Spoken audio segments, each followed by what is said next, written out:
Aty më vjen një patrulë policie, edhe ishin civil dhe me uniform, edhe më shoqërojnë në komisariatin numër 1. A u sollën mirë me ty? Kemi parë Dorin që lëviz me një megafon nëpër rrugët e Tiranës. Faktikisht unë megafonin e lajmërova në datën 20, pra në ato datë kur këta punojësit e policisë bashkiake dolën në mes të sheshit me urdhër nga lart, duke shpërdoruar detyrën jashtë orarit punës dhe që paguan nga taksat e qytetarëve të Beratit, unë një aktivist politik Tiranës dhe gjithë Shqipërisë. Në datën 20 shkurt, dita e kujtesës historike, që është dita ku u rrëzua busti i Xhaxhit Enver në sheshin Skënderbej, unë personalisht si qytetar i lirë i këtij vendi kisha dëshirë të protestoja me disa qytetarë të tjerë të lirë të vendit, duke mbledhur dhe qytetarë të tjerë të nëpërkombur dhe të zhgënjur nga kjo klasë politike, elektorati ngri dhe elektorati i zhgënjur, për të protestuar për shumë problematika dhe për të ndërgjegjësuar qytetarët shqiptar që në 11 maj të votojnë alternativën e duhur dhe jo të votojnë siç kanë votuar robot të komanduar prej 35 viteve. Çfarë problemi këtyre robotëve të komanduar prej 33 viteve, ne në fillim fare gjithë kështu na bëhen të mirë, të dashur, ne do punojmë për ju, ne do bëjmë nami kur të vim pushtet, dhe befas pastaj kalojnë, jo dikujt i ngecin disa lek nëpër tubat e sobës, jo po dikujt ishte pastruese diku dhe pse ku i gjeti disa lek, pra është historia 30 vjeçare që na ka njohur me këto bëma të këtyre robotëve tanë. Këta rrugës kalojnë dhe kthehen, transferohen në robot. Tani faktikisht do të më thënë, robot komanduar quaj ata qytetar ose ata antar partie të cilët nuk i marrin ose votues, simpatizant, që nuk i marrin vendimet vet, por kanë atë frikën që bëbo kam një person në punë, bëbo ndihma sociale, bëbo këtu, bëbo atje, por do ta shpreh pak më vonë për këtë problem. Ishin tek arrestimi. Çfarë ndodhi pas arrestimit? Faktikisht kam shkuar drejt bulevardit Dëshmorkomit me megafon, duke folur tek qytetarët të cilët duhet na bashkoheshin protesta qytetare, politike, jo politike, dhe qytetarët e nëpërkëmbur, qytetarët e zhgënjur nga forcat politike në 33 vjet ose 35 vjet, dhe çfarë ndodh kur afrohem afër kryeministrisë, sepse kryeministri sapo do dilte nga kryeministria për të afruar për të shkuar në sheshin Skënderbej për atë takimin e famshëm që kishte. Aty më vjen një patrulë policie, edhe ishin civil dhe me uniform, edhe më shoqërojnë në komisariatin numër 1. Unë për efekt të kohë nuk e kam dorëzuar dokumentin për të marrë leje për protestën, por e kisha lajmëruar në rrjetet sociale që do të bëja një aksion opozitar të vërtetë, jo opozitar që fshihen pas, sepse kam dëgjuar shumë njerëz që thonë ke marrë lek, je me Sorosin, faktikisht unë e desha përveç se disa qytetarëve që kisha, desha të mblidhe sa më shumë qytetar të nëpërkëmbur, qytetar të pavarur të lirë të këtij vendi, që të protestoni për kauzat qytetare dhe jo për kauzat politike, që fatkeqësisht partitë politike bëhen shumë të mirë para zgjedhjeve dhe pas zgjedhjeve harrojnë qytetarët dhe për ata çfarë ata. Pak për momentin e arrestimit. Dhe aty do ta nis. Shkoj në komisariatin numër 1, kam qëndruar rreth 2 orë në komisariatin numër 1, dhe pasi kam dalë aty, i kam thënë gjithë punëtorëve të shtetit për çfarë jam ndaluar, dhe më kanë thënë, edhe pse më kanë thënë gjatë shoqërimit që ne të kemi ndaluar sepse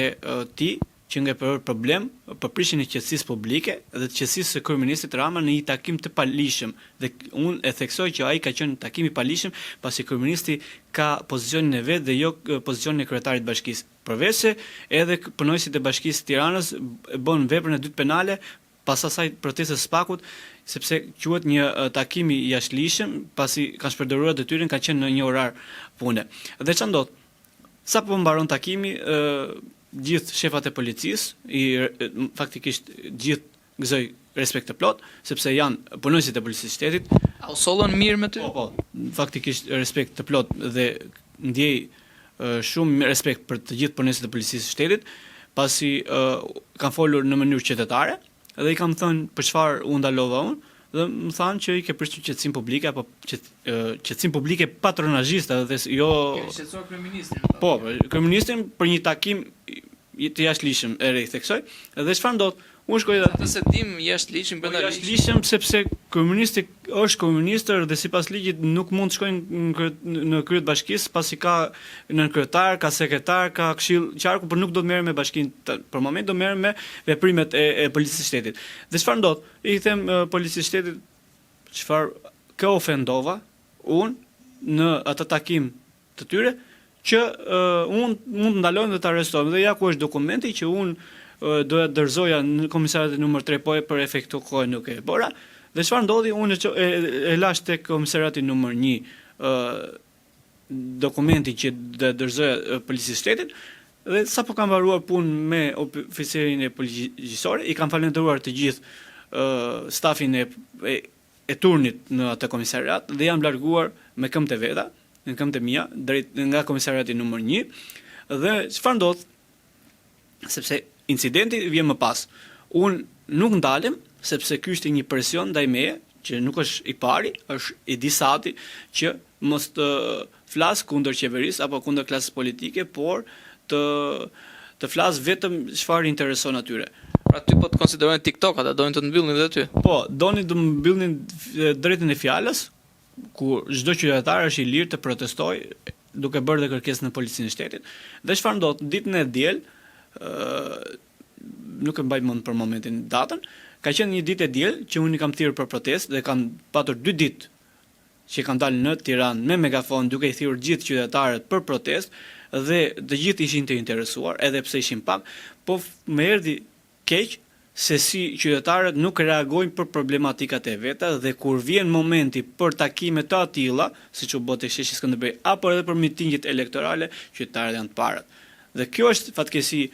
kombëtare. Mos doshta ka të bëjë shumë edhe me aftësinë se sa i aftë je ti që ti bësh njerëzit për vete, që ti afrosh, që të mblidhen. Pra, çfarë duhet presim ne si qytetar, pra qytetarët e thjesht nga një kandidat ose nga një person si punë Dorian Demajt. Pra, çfarë bën mua që unë të besoj që ti je alternativa për Shqipërinë, për mua, për gjithë. E kuptoj. Dhe aty pash që njerëzit u ndikuan nga fjalët e mia dhe fjalët e mia, protesta ime ishte qytetare, jo politike, dhe protesta ime ishte për qytetarët dhe për të mirën e qytetarëve dhe jo për interes të një pozicionit tim, sepse unë kam mbajtur të njëjtën linjë të pavarur, çfarë do thotë që nuk kam pasur lidhje me asnjë, as kam patur funksion politik dhe as kam qenë në ndonjë nga këto parti të mëdha, antar i këtyre partive të mëdha, dhe gjithmonë Shqipërinë e shoh si vend të bekuar, por vend të mallkuar nga ata të cilët na kanë qeverisur në 35 vjet, që sot është popullimi është masiv, ku sot Shqipëria nuk ka asnjë alternativë ndaç për ekonomi, ndaç për politik, sepse i kanë futur politikës që të jem një zë i qytetarëve të lirë, të nëpërkëmbur, të zhgënjur nga politika e vjetër dhe të ketë ekonomi tregu dhe përveç se kësaj janë futur për që një alternativë e besueshme për zgjedhjet e 11 maj të vitit 2025, edhe pse jam akoma në tentativë për të futur në lista, sepse kuptohet që cila është partia që përfaqëson ose që ke ngritur ti? Unë faktikisht gjithmonë kam qenë i pavarur dhe ajo që dua të them dhe qytetarëve që janë dalur prej 12 vjetësh në këtë luftë dhe betej politike me klasën e vjetër politike, kam qenë i pavarur, nuk kam qenë as funksionar publik dhe as nuk kam qenë me këto antar i partive të mëdha dhe gjithmonë kam mbajtur linjën për Shqipërinë europiane. Dhe gjithmonë në kauza qytetare, në protesta qytetare, në intervistat që kam dhënë, gjithmonë i kam bërë thirrje shqiptarëve që të ndërgjegjësohen dhe të vlerësojnë më të mirin dhe si individ apo si forcë politike, edhe pse në Shqipëri ka disa forca politike të reja, të cilat janë anti-establishment ose ndaj